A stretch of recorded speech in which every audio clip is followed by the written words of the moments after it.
Pues bien, si entramos en la fase 3, la determinación de la exposición, que es lo que, digamos, más nos compete esta tarde, realmente no se puede determinar la exposición a microplástico sin los datos de consumo de alimentos para la población objeto de estudio, y por eso cualquier determinación en la exposición debe considerar pues esos hábitos dietéticos en los distintos grupos poblacionales y también considerar las diferencias de género. En este sentido, hay que promover estudios de dieta total sobre microplástico y ahora mismo existe un estudio que es referente para todos los investigadores, que es el publicado por Cox et al. En el año 2019 sobre la exposición dietética de los norteamericanos, donde se pone de manifiesto que la exposición dietética se ve ampliamente incrementada cuando se considera también la exposición por vía inhalatoria. Pues bien, para tener éxito en esta fase de determinación de la exposición, pues necesitamos dos grandes datos. En primer lugar, que los métodos de análisis sean buenos, y en estos momentos para analizar los microplásticos nos encontramos muy limitados, ya no que decir para los nanoplásticos, y por tanto hay una necesidad de armonización y estandarización de métodos analíticos, y además se ha reflejado en el informe de la ESAN la necesidad de consenso en cuanto a la definición y descripción y expresión de los resultados. Si vamos a consultar y comparar distintos estudios, vemos que unos autores hablan de una morfología, otros de otra, además unos utilizan una nomenclatura y otros autores otra, con lo cual es muy difícil comparar estudios. Entonces, esto es esencial para poder concluir con éxito cualquier estudio de evaluación del riesgo en microplástico. Es un consenso en la definición, descripción y expresión de los resultados. Con respecto a los datos de contenido, contaminación de alimentos por microplásticos, actualmente existen datos en crecimiento, se generan cada vez más estudios, pero muchos de ellos son de baja calidad por esos déficits analíticos. Los grupos de alimentos más estudiados han sido los alimentos de origen marino y también el agua de bebida. Es cierto que hay datos de microplásticos en otros productos como sal de mesa, miel, cerveza, y aparecen cada vez más datos de microplásticos en frutas, cárnicos, lácteos y cereales. Generalmente el método analítico por excelencia para los microplásticos es la espectroscopía infrarroja por transformada de Fourier, actualmente modificada o acoplada a otras técnicas analíticas. Con respecto a los alimentos de origen marino, es cierto que muchos de los datos de concentración se refieren a contenido de microplástico en estómago, tracto intestinal o incluso hígado o branquias. Es cierto que si el producto y el producto marino se consume completo, pues sí se debe de considerar una fuente dietética de microplástico. Pero en aquellos casos en los que el producto de la pesca se consuma eliminando pues esas partes del tracto digestivo que acumulaban o retenían pues el microplástico, esa contaminación no sería relevante para la exposición dietética. Realmente lo que nos interesa es conocer si los microplásticos están presentes en las partes comestibles de esos productos de la pesca, y por tanto debemos de avanzar en el estudio de microplásticos en músculo de pescado y no en el tracto digestivo. Aquí les presento algunos estudios que son referentes para todos aquellos los que trabajamos en esta línea de investigación, empezando con este artículo del año 2014 sobre mejillones cultivados, donde pues además se estima que la exposición de la población europea a microplásticos ronda las 11.000 partículas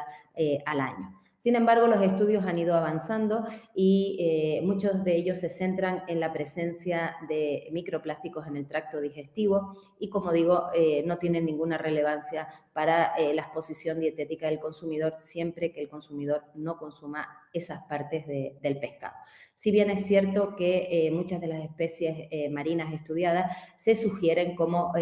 indicadores de la contaminación por microplásticos en el entorno.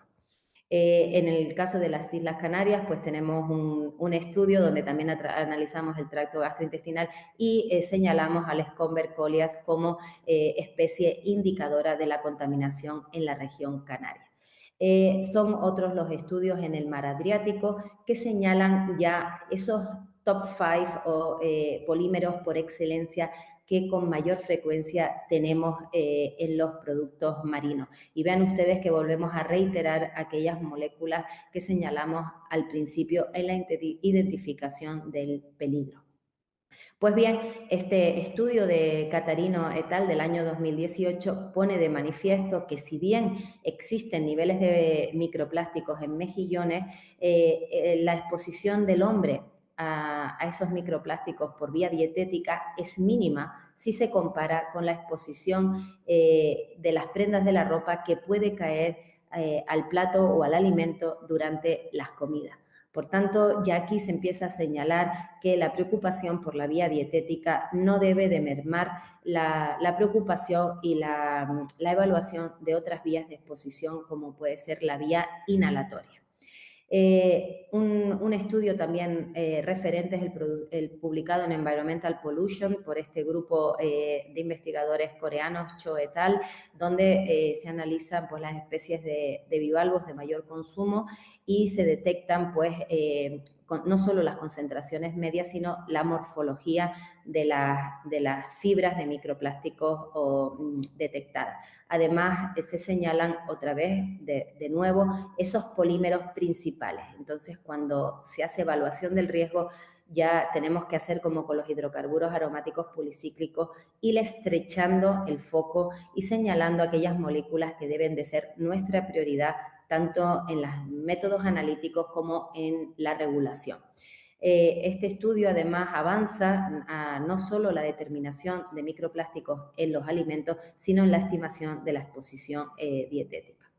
Ya en el año 2018 también los italianos analizaron los mejillones y en este caso ya se atrevieron a comparar el producto fresco frente al producto cocinado. Y en este caso se ve que la cocción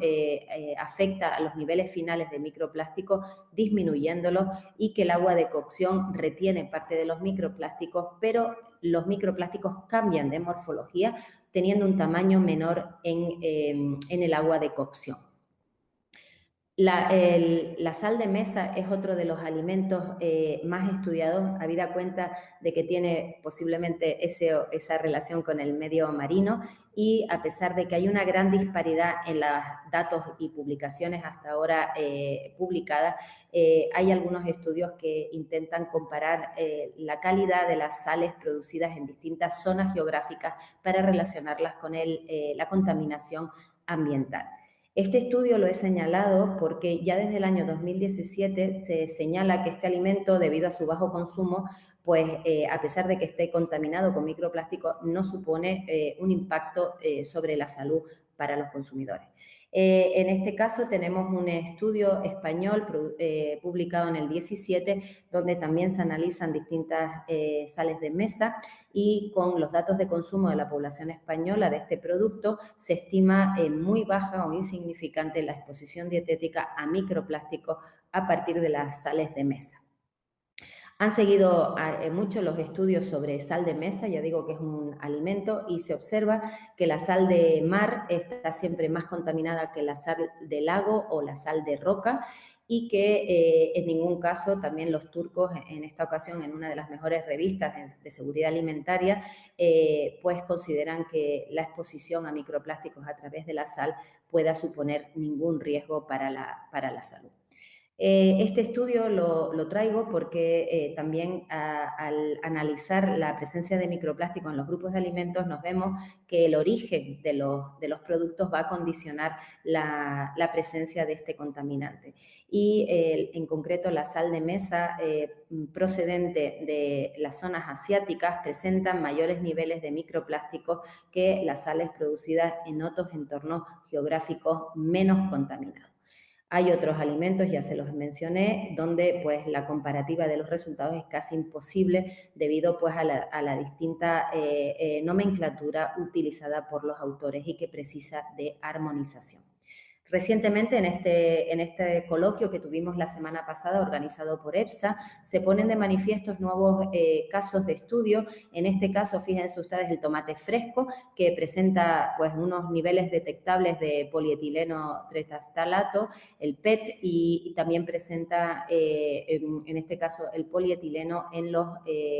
digamos, partículas o las cápsulas de sobre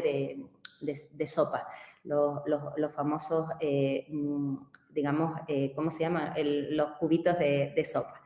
Pues bien, el agua de bebida también ha sido otro de los alimentos estrella objeto de estudio. Los primeros estudios aparecen tan solo hace 5 años, en el año 2017-18, y el estrella, el estudio de referencia, es el de Coelmans del año 2019, donde se comparan otros 50 estudios. Y ahí se pone de manifiesto que los métodos de muestreo, aislamiento, purificación han sido muy diversos, que el polietileno es la molécula estrella junto con el polipropileno y bueno, y que el PVC y el PET son los menos presentes debido a su mayor densidad y su floculación, por tanto. Este estudio de Well y Franks, también en Food Additive Contamina, es un estudio referente y en este caso también estos autores defienden que el agua mineral no plantea una preocupación de seguridad en cuanto a los niveles de microplástico. Más recientemente, Tuizan et al. En el año 2019 intentan también seguir avanzando en la comprensión de la exposición humana y nos vuelven a recordar que no existen datos precisos para evaluar la exposición, principalmente debido a la inexistencia de métodos estandarizados para análisis. Posiblemente el estudio que mencioné al principio, el de Cox et al. De 2019, es el estudio de referencia en cuanto a la estimación de la exposición dietética, tanto por vía oral como por vía inhalatoria.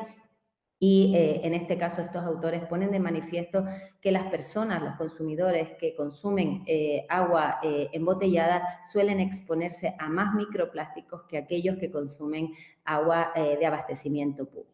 La semana pasada también la Agencia Belga de Seguridad Alimentaria publicó en este coloquio de EFSA un reciente estudio, posiblemente también el más novedoso a nivel europeo, donde se analizan los microplásticos en distintos grupos de alimentos y ahí es donde sorpresivamente se señala a la fruta y a los subproductos como los alimentos con mayores concentraciones de microplástico y también se señala pues, a la carne, la leche y a los cereales como otros grupos de alimentos muy importantes en cuanto a la contribución a la exposición dietética.